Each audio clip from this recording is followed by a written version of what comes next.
Bienvenue sur le 1626 Média. Aujourd'hui, nous parlons culture et plus particulièrement musique avec notre invité, monsieur Alain Enlegire. J'ai bien prononcé? Pas tout à fait. Ah, Angelaire. Angelaire, excusez-moi. Projet, culture, territoire, emploi. Échanges, rencontres, collectifs. Projet, territoire, culture, emploi. 1626 Média, la voix des jeunes qui vivent leur territoire. Bonjour à vous. On va parler de vos arts, de vos compositions. Et là aujourd'hui, parmi tous les différents événements artistiques existants, pourquoi venir présenter votre œuvre aux Hétéroclites?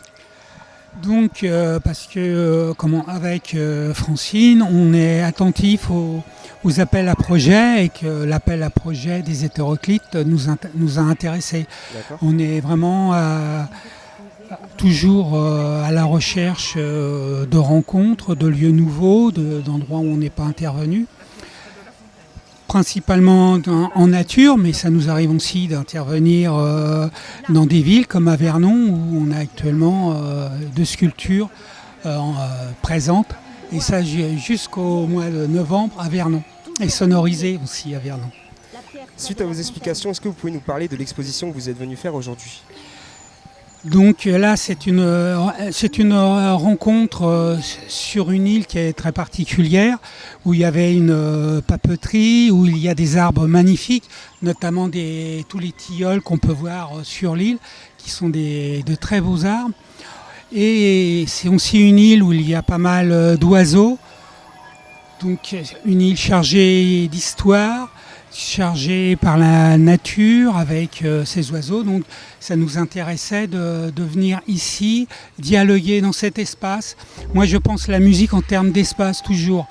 On va dialoguer dans l'espace et pas simplement en façade comme dans un concert. Je suis là au milieu d'un espace où se passent des choses. Là il y a de l'eau derrière moi, il y a de l'eau devant, il y a des oiseaux tout autour. Et je vais dialoguer donc avec ce monde et avec mes sons que j'ai enregistrés, puisque une partie de mon travail de compositeur, c'est d'enregistrer des sons. D'accord. Et justement, en parlant musique, j'ai une question. Parce que j'ai remarqué que sur votre site, vous étiez un ancien musicien jazz, ancien aussi directeur artistique. Pourquoi cette transition Alors, ça n'est pas vraiment une transition. Je continue toujours, quand c'est possible, à organiser des concerts de jazz, parce que j'aime le jazz, j'aime cette approche entre écriture et improvisation. J'aime leur liberté et le côté chaleureux des musiciens de jazz. C'est un milieu que j'apprécie, et organiser des concerts de jazz, ça me passionne toujours. Eh bien, écoutez, je suis jaloux. Il est aussi écrit sur votre page que vous avez fait une transition... pardon, je me suis trompé de question.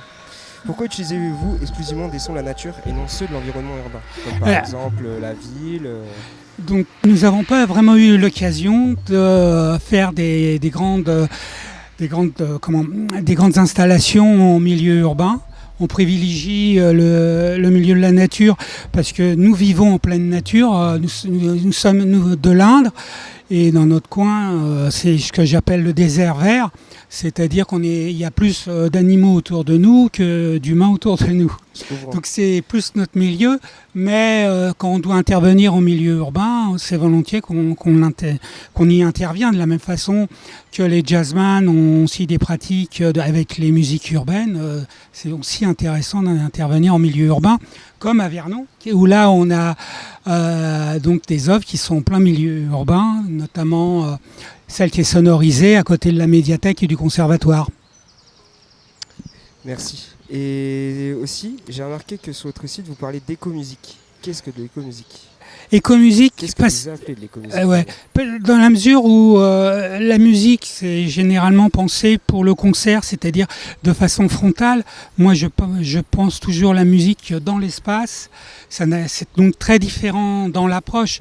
Il s'agit d'une écoute qui s'adresse à des gens qui vont traverser cet espace ou qui vont peut-être s'y asseoir, qui vont rentrer et sortir de la musique. Donc il n'y a pas vraiment ni de début ni de fin, et où il va y avoir des sons qui vont dialoguer avec les sons environnement. qui sont dans l'environnement immédiat, comme les merles qu'on peut entendre dans la musique ou qui sont à l'extérieur et qui parfois vont se répondre. C'est rentrer dans une bulle sonore et visuelle, puisque quand on travaille avec Francine, il y a les deux dimensions, où on arrive à se poser la question, qu'est-ce que je vois, qu'est-ce que j'entends, est-ce que c'est quelque chose qui a été amené dans cet environnement ou quelque chose qui est déjà dans cet environnement, qu'est-ce qui est modifié, qu'est-ce qui n'est pas modifié. L'intérêt du coup pour vous de faire un travail en commun avec Madame Garnier, c'est justement de faire une œuvre fusionnelle, si j'ai bien compris. Oui, et de la même façon, c'est les installs qu'on fait s'insèrent dans cet espace. Ce sont des sculptures monumentales pour le visuel. Et quand on déploie toute une installation avec plusieurs haut-parleurs dans cet espace qui crée un tissage avec l'environnement réel et l'environnement créé par la sculpture. Donc il se passe toujours des choses qui interfèrent et le temps devient multiple. Il est à la fois un temps d'arrêt vers quelque chose qu'on regarde et un temps qui est mouvant, qui est le temps de l'audition qui va se modifier avec les éléments qui peuvent passer comme le chant d'un oiseau ou le vent qui va venir nous parler. Et pour finir, que conseillerez-vous à un jeune qui souhaiterait s'épanouir dans le monde artistique, musical ?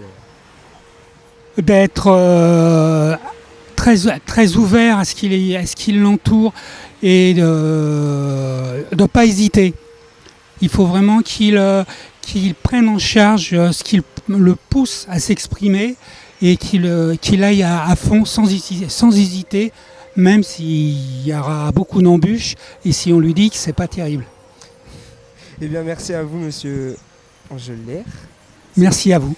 Et merci de nous avoir suivis sur le 1626 Média. À bientôt. Projet, territoire, culture, emploi. 1626 Média, la voix des jeunes qui vivent leur territoire.